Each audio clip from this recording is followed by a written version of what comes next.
Okay, breaking news, ladies and gentlemen. Wetwogerere essaawa zino amyuka omukulembeze w'ekibiina kya National Unity Platform, Honorable Muhammad Muwanga Kibumbi akwatiddwa. Poliisi evuddeyo netegeeza nti emukutte era ali mu police custody.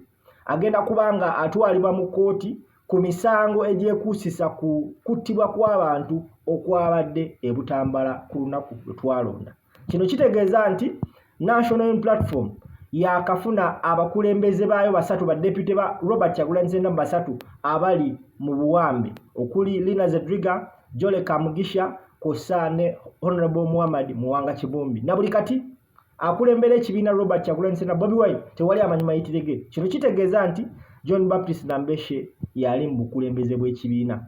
More on this story, ntadde link awo wansi ogenda kulaba video ya ssaawa almost dakiika 2 ng'eyogera ku nsonga zino na lwaki Muwanga Kibumbi yakwatiddwa.